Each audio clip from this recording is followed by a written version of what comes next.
Welcome to Behind the Poetry Lines, put on by the Downriver Poets and Playwrights. And with me today is Dennis White, a co-leader, and our special guest for the panel, Pat Barnes. The difference between this show, Behind the Lines of Poetry, and our regular Poetry from the Dot is that in that show you see many of our poets reading their own work. This is a little different because we try to analyze a little bit about what caused us to write a poem, or what made us choose to read it and write it. What's behind it? What instigated it?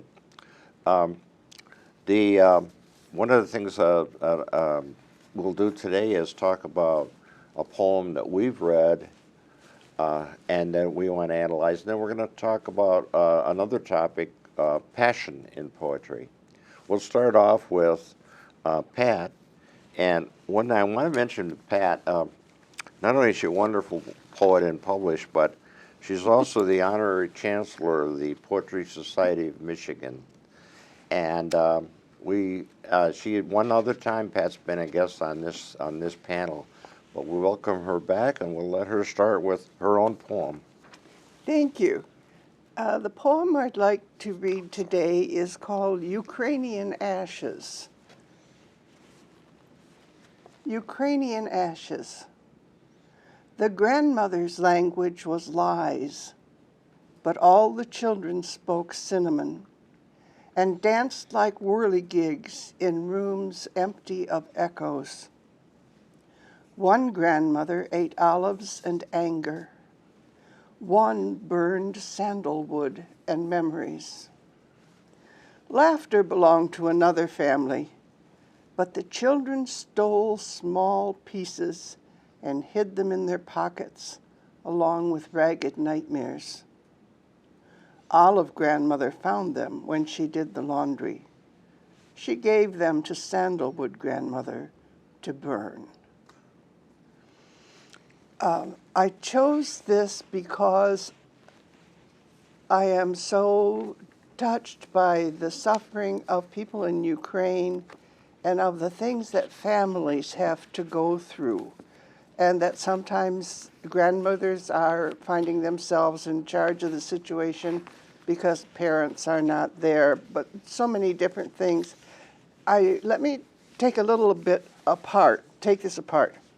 The grandmother's language was lies. Sometimes adults don't tell the truth to children in an effort to keep them from the worst of it. All the children spoke cinnamon. The kids are still kids. They're still speaking the way that children speak. And they danced like whirligigs in rooms empty of echoes. So I could just imagine these little wonderful cinnamon-speaking children, and they're dancing and spinning, and there's no echoes there. The rooms are empty. They're in a place without memory there. Then I described the grandmothers.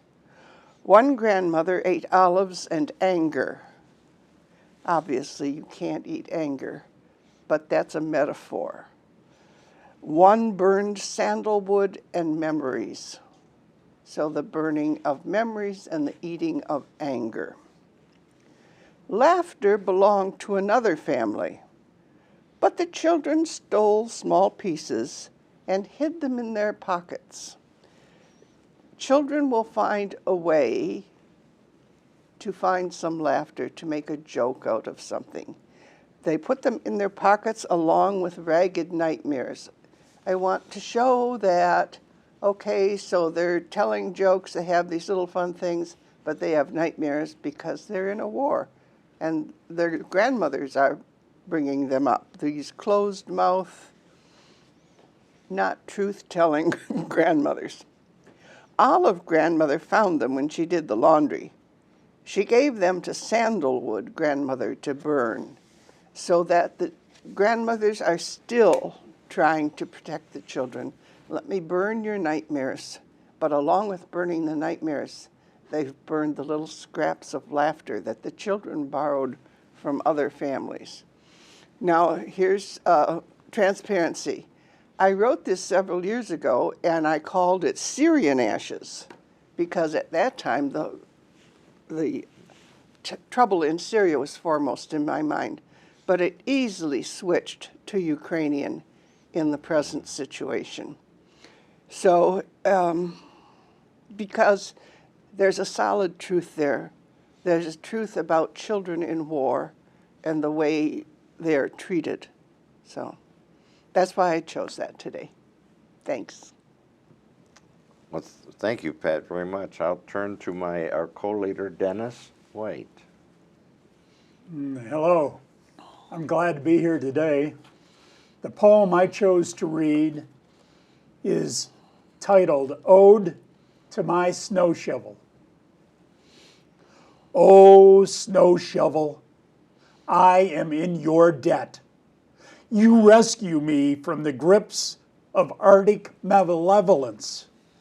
You free me from snowbound despair. Your sleek form and streamlined functionality with your precision ground stainless steel blade, you match winter's fierceness undaunted. Together, we stand a united force. You, like the mighty Excalibur in King Arthur's hand. You empower me to move mountains and thwart this crystalline injustice. And you do it in a small carbon footprint. Not like the cumbersome snowblowers with their fossil fuel gluttony and foul gas exhaust. Plus, you work silently, effectively, bringing order back into the pathways of life. Yes, I am in your debt, and I will stand by your side as long as I am able. For you are worthy of my allegiance and your due homage. End of poem. We are inspired by many things to write poems. The seasons are one of those inspirations. And thinking about winter, and we've had a lot of it this year, I thought about the snow shovel. It's a simple but very, very valuable utility tool. I thought I would write and personify my snow shovel and give it greater honor than it usually receives, just laying around or pushing snow around. I thought I would give it character, and I thought I would emphasize that by using literary references to King Arthur and the mighty sword Excalibur.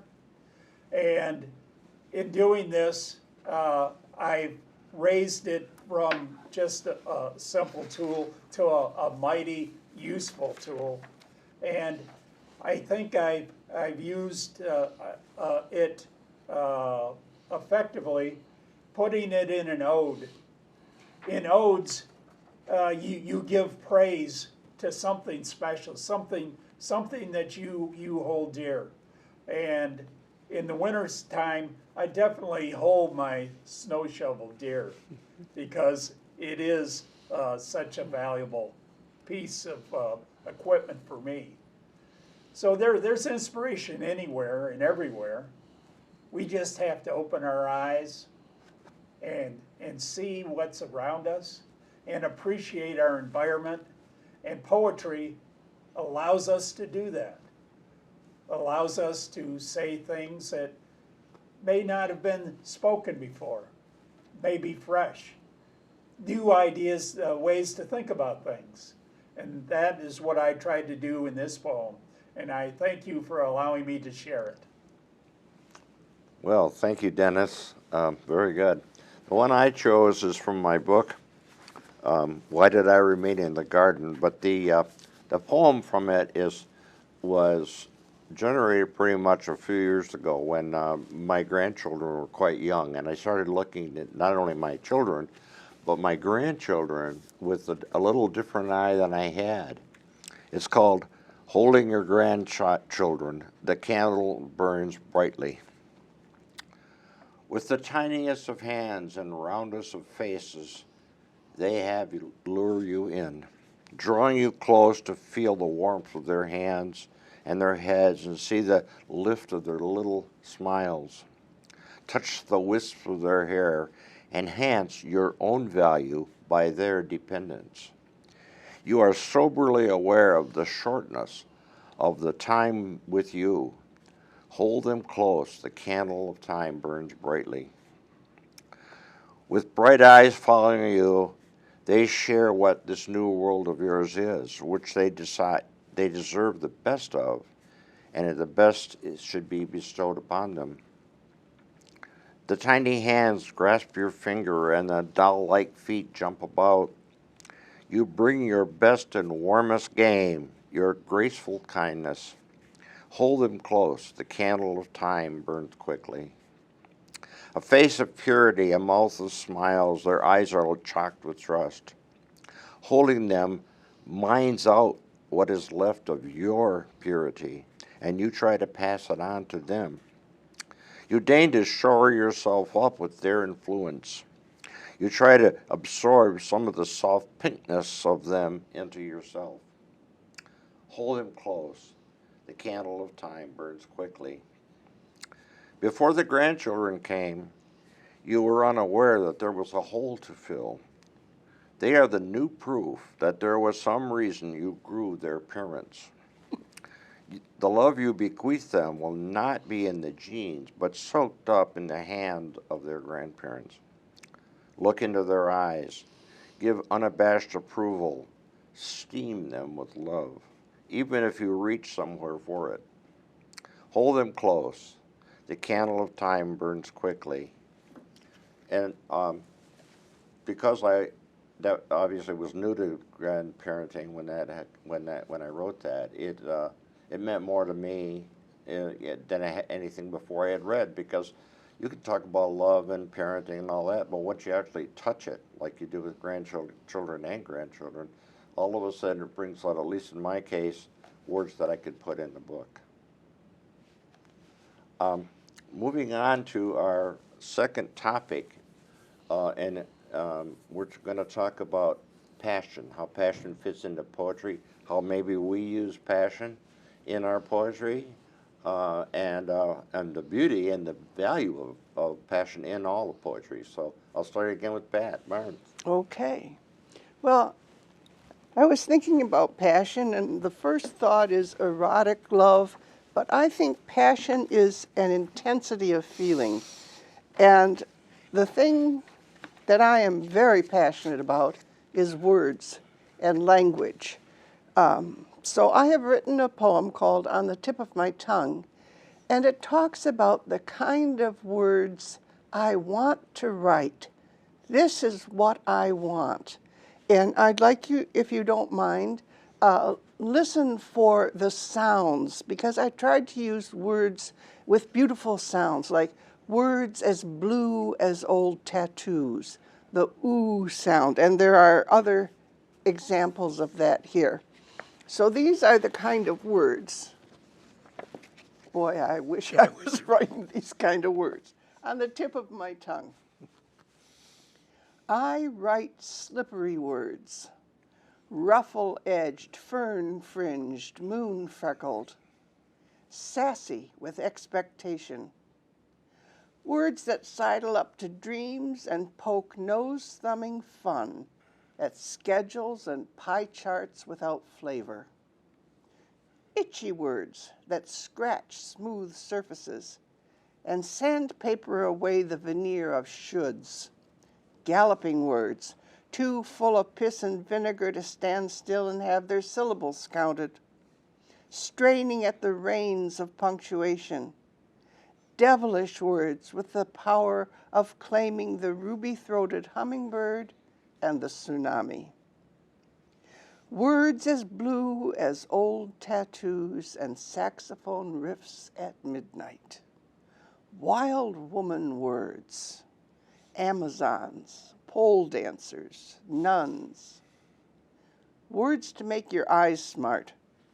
The smoke of campfires, peace pipes, funeral pyres. Drunken words slurred into laughter, the language of mysticism and erotica. Words that last past my life. Words that drop with the solid thunk of a car door closing. Words hidden behind burkas, lost as baby's teeth, trains of thought or innocence. Elusive as a fistful of mercury. Or those lizards that skitter all over Florida. Words beating with rhythm's impulse. The exhaled breath of an extended phrase. The romance of a monosyllabic sigh. I want words that terrify, saw-toothed, eerie, galumphing in the dark. Words that taste like baklava and are just as fattening. Words that dance tippy-toed or Klondike stomping or whirling dervishly into a trance where it all makes sense but still leaves you hungry for one more bite, lick, mouthful of words. So this poem is actually an extended list of metaphors. There are list poems, and you can see that in this poem, all I've done is say many different kinds of words. And I haven't said, oh, I want cute words, or I want sweet words. Not I want sweet words. I want words that taste like baklava and are just as fattening. So the metaphors give an insight into the quality of the language that I'm hoping to use in poetry. I want words that terrify, saw-toothed, eerie, galumphing in the dark. I like, you can taste it. When you read this, I taste it in my mouth, and there is a pleasure in giving the words out. Fern-fringed, ruffle-edged, moon-freckled. What does that mean? It means wonderful, right? Something that was fern-fringed, ruffle-edged, and moon-freckled must be amazing. And that's what I want. And that's what poets want. That's what we're looking for when we're putting something together. We're looking for an elevation of language. We're looking for, poetry has an intensity. Prose just states a fact. Poetry lifts language with an intensity, and often by the vocabulary or by the meter or the rhyme or the rhythm, all of those things make the words of the poem more intense than of prose. So that's my passion. My passion is words, and I am so glad to be part of this group where we get together and people like-minded. Everybody there wants to make something special. Maybe not beautiful in the traditional sense, maybe scary, maybe frightening. There are so many different kinds of poetry. Maybe we want to follow a schedule, a form. Maybe like Dennis wrote an ode, that's a form. A sonnet is a form. A limerick is a form. Or the other way, like this is free verse. There are internal rhymes within it, but it's not rhyming. Each line does not rhyme with the next. So I'm so glad to be a poet. And if you're out there watching this, you're probably a poet too. Don't be afraid to pick up a pencil. It's a wonderful thing. Thanks. Wow. Well, thank you, Pat. There certainly was passion and love and all the stuff that Pat does so well. I'll turn to Dennis White again. All right, well, I suggested the topic of passion in poetry because passion is what gives the poetry, that makes it special. If we include passion in our poetry, people are going to take notice. They're going to get excited. They're going to take a closer look. They're going to be curious. What caused that passion? As poets, we take our feelings and we have to compress those feelings into words of meaning and put them on a page. And when they're on a page, they aren't dynamic. They're just words on a page. It's up to the reader to look on those words and let the feelings and emotions that prompted those words to resurrect, to become new, and to become alive. There is definitely a interpretation process in reading poetry. And we, as poets, try to use words, and we use illustrations, we use different techniques to punch up words, to have more meaning, and to so that they open up ideas and stir our imaginations. And poetry, passion in poetry does that. I chose a rather obvious poem with some passion in it. And you'll see why, because I believe everybody knows this poem. And it was driven by passion, and it's built line by line by line to the very end. The name of the poem is How Do I Love Thee, Sonnet 43 by Elizabeth Barrett Browning. How do I love thee?